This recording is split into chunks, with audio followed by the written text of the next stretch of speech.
യേശുവിൽ ഏറ്റവും അനുഗ്രഹീതരായവരെ, ഉപവാസ നിയോഗ പ്രാർത്ഥന അനേകായിരങ്ങൾക്ക്, അനേകം വ്യക്തികൾക്ക്, അനേകം കുടുംബങ്ങൾക്ക് അനുഗ്രഹമാക്കി മാറ്റുന്ന ദൈവത്തിന് നമുക്ക് നന്ദി പറയാം. ഇതിൽ പങ്കെടുക്കുന്ന ഓരോ വ്യക്തികൾക്കും കുടുംബങ്ങൾക്കും വേണ്ടി ഞങ്ങൾ പ്രാർത്ഥിക്കുന്നു. ഞങ്ങൾ ഉപവാസത്തോടെയാണ് നിങ്ങൾക്ക് വേണ്ടി പ്രാർത്ഥിക്കുന്നത്. നിങ്ങളും ചിലരെങ്കിലും ഉപവാസത്തിലായിരിക്കാം. നിങ്ങളുടെ പ്രാർത്ഥനാ നിയോഗങ്ങളെ ഓർക്കുകയാണ്. നിങ്ങളുടെ പ്രാർത്ഥനാ നിയോഗങ്ങളെ ഓർത്തൊരു നിമിഷം പ്രാർത്ഥിക്കട്ടെ. നിങ്ങളുടെ കുടുംബങ്ങൾക്ക് വേണ്ടി പ്രാർത്ഥിക്കട്ടെ.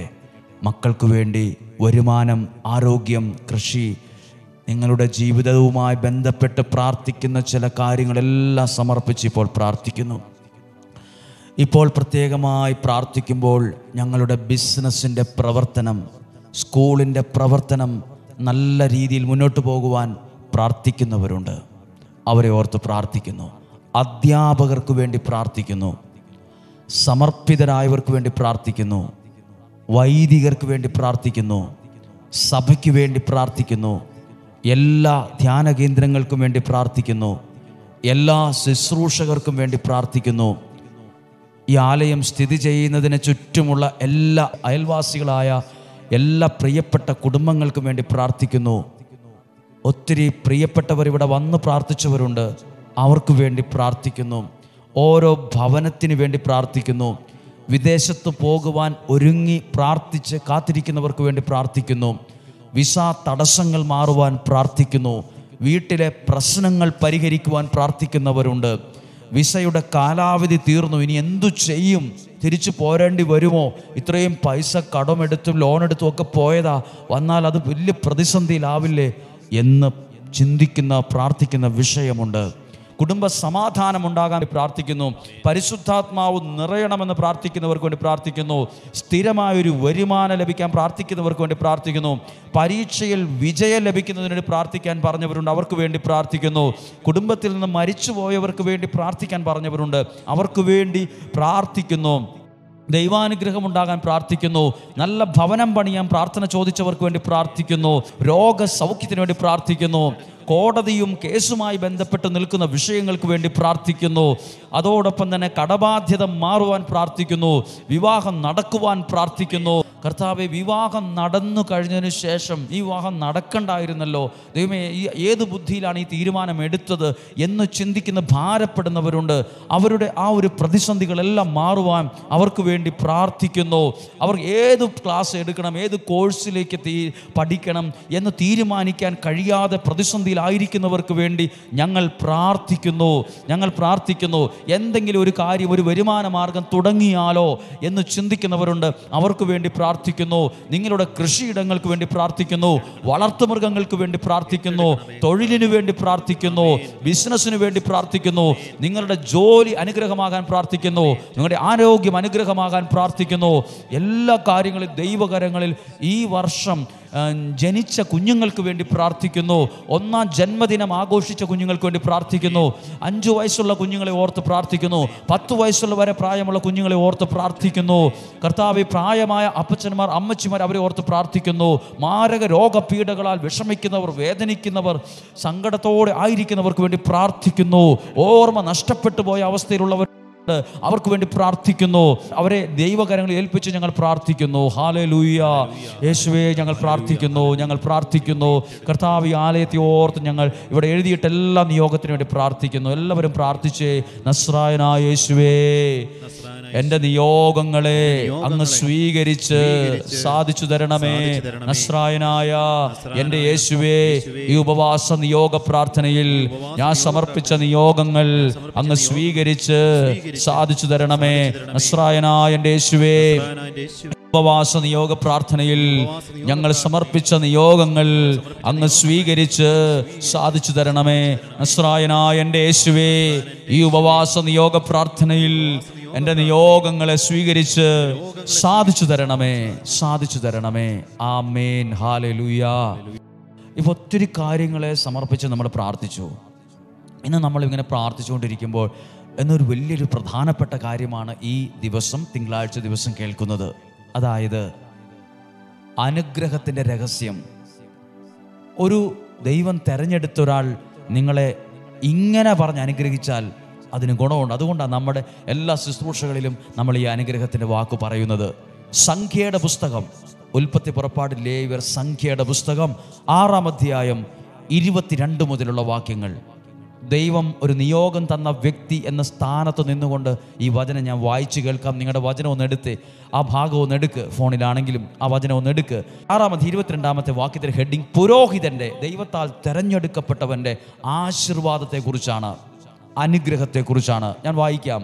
കർത്താവ് മോശയോട് അരുളി ചെയ്തു പറഞ്ഞു, അഹറോനോടും പുത്രന്മാരോടും പറയുക, നിങ്ങൾ ഇങ്ങനെ പറഞ്ഞ് ഇസ്രായേൽ ജനത്തെ അനുഗ്രഹിക്കണം. എങ്ങനെ പറഞ്ഞ്? ഇനി താഴോട്ട് ഞാൻ നിങ്ങളോട് പറയാറില്ലേ, പ്രാർത്ഥിക്കുമ്പോൾ ദൈവം അനുഗ്രഹിക്കട്ടെ, സാമ്പത്തിക അനുഗ്രഹം ഉണ്ടാകട്ടെ, ജോലി ഉണ്ടാകട്ടെ, ഇങ്ങനെ പറഞ്ഞ് അനുഗ്രഹിക്കാം. അതിന് ഉത്തരം ബൈബിളിൽ നിന്നാണ് പറയുന്നത്. ദൈവം പറയാണ്, ഇങ്ങനെ പറഞ്ഞ് നീ ജനത്തെ അനുഗ്രഹിക്കണം. ഞാനും അങ്ങനെയായ, നിങ്ങളുടെ പ്രാർത്ഥന ദൈവം അനുഗ്രഹിക്കട്ടെ, നിങ്ങളുടെ ജീവിതത്തിൽ ദൈവം ഇടപെട്ടെ, അങ്ങനെ പറഞ്ഞ് നിങ്ങളെ അനുഗ്രഹിച്ചാണ് പ്രാർത്ഥിക്കുന്നത്. എഴുതിയിരിക്കുന്നു, നോക്കൂ, ഇങ്ങനെ പറഞ്ഞ് ഇസ്രായേൽ ജനത്തെ അനുഗ്രഹിക്കണം. 24-ാമത്തെ വാക്യം, കർത്താവ് നിന്നെ അനുഗ്രഹിക്കുകയും പരിപാലിക്കുകയും ചെയ്യട്ടെ. അങ്ങനെ പറയണമെന്ന്. കർത്താവ് നിന്നെ അനുഗ്രഹിക്കുകയും പരിപാലിക്കുകയും ചെയ്യട്ടെ. അങ്ങനെ ദൈവം തിരഞ്ഞെടുത്ത ഒരാൾ ആ സ്ഥാനത്ത് നിന്ന് അങ്ങനെ പറഞ്ഞ് പ്രാർത്ഥിക്കുമ്പോൾ അത് സംഭവിക്കുമെന്ന് ഞാൻ എൻ്റെ അടുത്ത് വരുന്ന ആളുകൾ തലയിൽ കവിച്ച് പ്രാർത്ഥിക്കാമോ എന്ന് ചോദിക്കുന്നവരുടെ അവരുടെ ശിരസിൽ ഞാൻ പറയുന്ന വാക്കാണ്, ദൈവം നിന്നെ അനുഗ്രഹിക്കട്ടെ, പരിപാലിക്കട്ടെ, വളർത്തട്ടെ. ദൈവം നിന്നെ അനുഗ്രഹിക്കുകയും പരിപാലിക്കുകയും ചെയ്യട്ടെ എന്ന് പറഞ്ഞ് നീ അവരെ അനുഗ്രഹിക്കണം. ഞാനും അങ്ങനെ പറഞ്ഞ് നിങ്ങളെ അനുഗ്രഹിച്ച് പ്രാർത്ഥിക്കാൻ പോവുകയാണ്. കർത്താവ്, ഈ നിയോഗ ഉപവാസ നിയോഗ പ്രാർത്ഥന പങ്കെടുക്കുന്നവരെ അനുഗ്രഹിക്കുകയും പരിപാലിക്കുകയും ചെയ്യണമേ. അവരുടെ കുടുംബത്തിൽ അവരെഴുതിയിട്ട പ്രാർത്ഥനകൾ സ്വീകരിക്കണമേ. ഇവിടെ കിട്ടിയ നിയോഗങ്ങൾ സാധിച്ചു കൊടുക്കണമേ. അടുത്ത വാക്യം, 24-ാമത്തെ വാക്യം, കർത്താവ് നിന്നെ അനുഗ്രഹിക്കുകയും പരിപാലിക്കുകയും ചെയ്യട്ടെ. 25-ാമത്തെ വാക്യം, അവിടുന്ന് നിന്നിൽ പ്രസാദിക്കുകയും നിന്നോട് കരുണ കാണിക്കുകയും ചെയ്യട്ടെ. ഇങ്ങനെ പറഞ്ഞ് അനുഗ്രഹിക്കുകയാണ്. ദൈവം നിന്നിൽ പ്രസാദിക്കട്ടെ, ദൈവത്തിൻ്റെ കാരുണ്യം നിന്റെ മേലുണ്ടാകട്ടെ എന്ന് പറയണം. 26-ാമത്തെ വാക്യം, കർത്താവ് കരുണയോടെ കടാക്ഷിച്ച് നിനക്ക് സമാധാനം നൽകട്ടെ. 27-ാമത്തെ വാക്യം, ഇപ്രകാരം അവർ ഇസ്രായേൽ മക്കളുടെ മേൽ എൻ്റെ നാമം ഉറപ്പിക്കട്ടെ, അപ്പോൾ ഞാൻ അവരെ അനുഗ്രഹിക്കും. അപ്പോൾ എപ്പോൾ? ദൈവത്തിൻ്റെ നിയോഗം കിട്ടിയ ദൈവത്തിൻ്റെ പുരോഹിതൻ അല്ലെങ്കിൽ ദൈവത്തിൻ്റെ തിരഞ്ഞെടുക്കപ്പെട്ട ഒരാൾ ദൈവത്തിൻ്റെ ആ നാമത്തിൽ നിന്നുകൊണ്ട് അനുഗ്രഹിച്ച് പ്രാർത്ഥിച്ചാൽ ദൈവവും അവരെ അനുഗ്രഹിക്കാൻ തുടങ്ങും. എഴുതിയിരിക്കുന്ന വാക്ക് ശ്രദ്ധിച്ചോ, അപ്പോൾ. അപ്പോൾ ചോദിക്കണം, എപ്പോൾ? മോളിൽ പറഞ്ഞ കാര്യങ്ങളാണ്. ഇതൊക്കെ ചെയ്യുമ്പോൾ, നിങ്ങൾ ഒരു പുരോഹിതൻ്റെ അടുത്ത് ചെല്ലുമ്പോൾ, ദൈവം തിരഞ്ഞെടുത്ത ഒരാളുടെ മുമ്പിൽ ചെല്ലുമ്പോൾ, നിങ്ങൾ പ്രാർത്ഥിക്കാൻ മാത്രമല്ല, ഞങ്ങളെ അനുഗ്രഹിച്ച് പ്രാർത്ഥിക്കാൻ പറയണം. ഞങ്ങളുടെ കുടുംബത്തെ അനുഗ്രഹിച്ച് പ്രാർത്ഥിക്കാൻ പറയണം. ഈ വ്യക്തിയുടെ, ഈ കുഞ്ഞിൻ്റെ തലയിൽ കൈവച്ച് പ്രാർത്ഥിക്കാനല്ല, അനുഗ്രഹിച്ച് പ്രാർത്ഥിക്കാൻ പറയണം. രണ്ടും രണ്ടാണ്. ചുമ്മാ ഒരു പ്രാർത്ഥന കിട്ടുന്നതും ഒരാൾക്ക് അനുഗ്രഹത്തോടെയുള്ള പ്രാർത്ഥന കിട്ടുന്നത് രണ്ടാണ്. ഒരു ദൈവത്തിൻ്റെ തെരഞ്ഞെടുക്കപ്പെട്ട ഒരാൾ ആ നിയോഗത്തിൽ നിന്നുകൊണ്ട് നിങ്ങളെ അനുഗ്രഹിക്കുമ്പോൾ സ്വർഗത്തിലെ ദൈവവും അതേ സമയം നിങ്ങളെ അനുഗ്രഹിക്കാൻ തുടങ്ങും എന്ന് ബൈബിൾ പറയുന്നു. ഇതുകൊണ്ടൊക്കെ വല്ല പ്രയോജനമുണ്ടോ? ഇതുകൊണ്ടൊക്കെ വല്ല കാര്യമുണ്ടോ? അതെനിക്കറിയാൻ പാടില്ല. മനുഷ്യർ പറയും ചിലപ്പോൾ കാര്യമില്ലെന്ന്, വിമർശിക്കുന്നവർ പറയും കാര്യമില്ലെന്ന്, അസൂയാലുക്കൾ പറയും കാര്യമില്ലെന്ന്, കുശുമ്പുള്ളവർ പറയും അതിനൊന്നും കാര്യമില്ലെന്ന്. പക്ഷെ ദൈവത്തിൻ്റെ വചനം പറയുന്നു കാര്യമുണ്ടെന്ന്, അതിന് വിലയുണ്ടെന്ന്. ഹല്ലേലൂയ. ഒന്നും കൂടെ കേട്ടെ. പുരോഹിതനോട് പറയുവാണ്, എങ്ങനെയും പറഞ്ഞ് ആശീർവദിച്ചാൽ പോരാ, ഈ ജനത്തെ അനുഗ്രഹിച്ച് പ്രാർത്ഥിക്കണം. നിനക്ക് സമാധാനം ഉണ്ടാകട്ടെ എന്ന് പറയണം, ദീർഘായുസ് ഉണ്ടാകട്ടെ എന്ന് പറയണം, ദൈവം നിന്നോട് കരുണ കാണിക്കുമെന്ന് പറയണം, ദൈവം നിന്നിൽ പ്രസാദിക്കുമെന്ന് പറയണം, നിനക്ക് വളർച്ചയുണ്ടാകുമെന്ന് പറയണം, നിനക്ക് ഉയർച്ചയുണ്ടാകും, ഈ പ്രശ്നങ്ങൾ മാറും, ഈ പ്രതിസന്ധികൾ മാറും, അനർത്ഥങ്ങൾ മാറിപ്പോകും, തകർച്ചകൾ മാറിപ്പോകും, തടസ്സങ്ങൾ മാറും എന്ന് പറഞ്ഞ് നീ അനുഗ്രഹിച്ച് പ്രാർത്ഥിച്ചാൽ അപ്പോൾ ഞാൻ ആ കുടുംബത്തെ അനുഗ്രഹിക്കും. ഇപ്പോൾ എല്ലാവരും ശ്രദ്ധിച്ചേ. നിയോഗം ഉപവാസത്തോടെ നിയോഗ പ്രാർത്ഥന നടത്തുവാൻ ദൈവം നിയോഗം തന്ന ഒരു വ്യക്തി എന്ന നിലയിൽ ഇതിൽ പങ്കെടുക്കുന്ന എല്ലാവരെയും ഇന്ന് അനുഗ്രഹിച്ചാണ് പ്രാർത്ഥിക്കുന്നത്. ഇന്ന് വേറെ ഒന്നും ചെയ്യുന്നില്ല. ഈ വചനത്തിൽ നിന്നുകൊണ്ട് ഞാൻ പ്രാർത്ഥിക്കുകയാണ്. ഈ വചനത്തിൽ നിന്നുകൊണ്ട് ഞാൻ ആരാധിക്കാൻ ആഗ്രഹിക്കുകയാണ്. ഈ വചനത്തിൽ നിന്നുകൊണ്ട് നിങ്ങളെ ആശീർവദിക്കാനും നിയോഗ പ്രാർത്ഥന ചെല്ലാനും ആഗ്രഹിക്കുകയാണ്. ഇതിൽ ഇപ്പം ലൈവിലായിരിക്കുന്ന 10,000-കണക്കിന് വ്യക്തികൾ, കുടുംബങ്ങളുണ്ട്. ഇത് പല സമയത്ത് കാണുന്നവർ, കേൾക്കുന്നവരുണ്ട്. ഇത് കേൾക്കുമ്പോൾ ഇത് പല പ്രാവശ്യമെങ്കിലും കേൾക്കണം. ഈ വചനം വായിക്കണം. ദൈവം നിന്നെ സമർത്ഥമായി അനുഗ്രഹിക്കും. ഇതിൽ പങ്കെടുക്കുന്ന ഓരോ വ്യക്തികളെ, കുടുംബങ്ങളെ ദൈവം സമർത്ഥമായി അനുഗ്രഹിക്കട്ടെ. വചനം പറയാണ്, ഇങ്ങനെ പറഞ്ഞ് അനുഗ്രഹിക്കണമെന്ന്. നിനക്ക് ജോലി കിട്ടും, നിന്റെ പ്രശ്നങ്ങൾ മാറും, നിനക്ക് നല്ലൊരു ജീവിതം വരും, നിനക്ക് നല്ല ഭാവി വരും, നിന്റെ നിരാശയും വിഷമവും ഒക്കെ മാറും. ഫോണിന് അഡിക്റ്റായിട്ടിരിക്കുന്നവരൊക്കെ ഉണ്ട്. മൊബൈൽ ഫോൺ അഡിക്റ്റായി മിണ്ടുകയില്ല, പറയുകയില്ല, എപ്പോഴും ഫോണിൽ തന്നെ. അല്ലെങ്കിൽ ഒരു കാര്യത്തിന് ഒരു ഉത്തരവാദിത്തമില്ല, ഭക്ഷണം കഴിക്കണം, ഫോണിൽ നോക്കും മാത്രമേ ഉള്ളൂ. അവർക്കൊക്കെ പേടിയ മാതാപിതാക്കൾക്ക് മക്കളിങ്ങനെ പോയാൽ അവരെ അതിൽ നിന്ന് പുറത്തു കിടക്കാൻ സ്വർഗത്തിലെ ദൈവം അവരെ അനുഗ്രഹിക്കട്ടെ. ദൈവം നല്ലൊരു ഭാവി ആ കുഞ്ഞിന് കൊടുക്കട്ടെ. ഇന്ന് ഈ വചനം കേൾക്കുന്ന ഓരോ കുടുംബവും ദൈവത്താൽ അനുഗ്രഹമാകട്ടെ, ദീർഘായുസ്സുണ്ടാകട്ടെ. ഇതെല്ലാം പ്രാർത്ഥിക്കാൻ പോവുകയാണ്. നമുക്ക് ആ നിയോഗ പ്രാർത്ഥന ഈ അനുഗ്രഹത്തിൻ്റെ വചനത്തിൽ നിന്നുകൊണ്ട് ചെല്ലാം. 5 പ്രാവശ്യം ചെല്ലാം. എഴുതിയിട്ട് എല്ലാ നിയോഗം ഓർത്തേ. നസ്രായനായ യേശുവേ, എൻ്റെ എല്ലാ നിയോഗങ്ങളും ഈ ഉപവാസ നിയോഗ പ്രാർത്ഥനയിലൂടെ അങ്ങ് സ്വീകരിച്ച് എനിക്ക് സാധിച്ചു തരണമേ. നസ്രായനായ എൻ്റെ യേശുവേ, ഈ ഉപവാസ നിയോഗ പ്രാർത്ഥനയിലൂടെ എൻ്റെ എല്ലാ നിയോഗങ്ങളെയും അങ്ങ് സ്വീകരിച്ച് എനിക്ക് സാധിച്ചു തരണമേ. നസ്രായനായ എൻ്റെ യേശുവേ, ഈ ഉപവാസ നിയോഗ പ്രാർത്ഥനയിൽ എൻ്റെ എല്ലാ നിയോഗങ്ങളെയും അങ്ങ് സ്വീകരിച്ച് എനിക്ക് സാധിച്ചു തരണമേ. നസ്രായനായ എൻ്റെ യേശുവേ, ഈ ഉപവാസ നിയോഗ പ്രാർത്ഥനയിൽ എഴുതിയിട്ട നിയോഗങ്ങൾ, ഈ അൾത്താരയിലുള്ള പ്രാർത്ഥനകൾ ഇവിടെ വന്ന് എഴുതി തന്നവർ സകലതും സ്വീകരിച്ച് അത് സാധിച്ചു തരണമേ. നസ്രായനായ എൻ്റെ യേശുവേ, ഈ ഉപവാസ നിയോഗ പ്രാർത്ഥനയിൽ ഇവിടെ വന്ന് പ്രാർത്ഥിച്ച, അല്ലെങ്കിൽ ഇത് വിവിധ രാജ്യങ്ങളിൽ ദേശങ്ങളിൽ ഇരുന്ന് കാണുന്നവർ, കേൾക്കുന്നവർ അനുഗ്രഹമാകണമേ. അവരുടെ നിയോഗത്തെ, ആ പ്രാർത്ഥനാ മുറിയിലുള്ള നിയോഗത്തെ, ആ വചനത്തിൽ സൂക്ഷിച്ച നിയോഗത്തെ, പ്രാർത്ഥിക്കുന്ന നിയോഗങ്ങളെ, 1, 2, 3 നിയോഗങ്ങളെ സാധിച്ചു കൊടുക്കണമേ, സാധിച്ചു കൊടുക്കണമേ. ഹല്ലേലൂയ, ആമേൻ. ശ്രദ്ധിച്ചേ, ഇന്ന് നല്ലൊരു ആശീർവാദം നൽകുകയാണ്. ഈ വചനത്തിൽ നിന്നുകൊണ്ടൊരു ആശീർവാദം, ആ ഒരു അനുഗ്രഹം നിങ്ങളിൽ മേലുണ്ടാകട്ടെ. നിങ്ങൾ ഇനി ഒരു ധ്യാന കേന്ദ്രത്തിലോ ശുശ്രൂഷാലയത്തിലോ പള്ളിയിലോ വിശുദ്ധ ബലിക്കോ ഒക്കെ പോകുമ്പോൾ നിങ്ങൾ പറയണം അവിടെയുള്ള അടുത്ത് എന്നെ അനുഗ്രഹിച്ചൊന്ന് പ്രാർത്ഥിക്കാൻ. അപ്പോൾ ദൈവം നിങ്ങളെ അനുഗ്രഹിക്കും.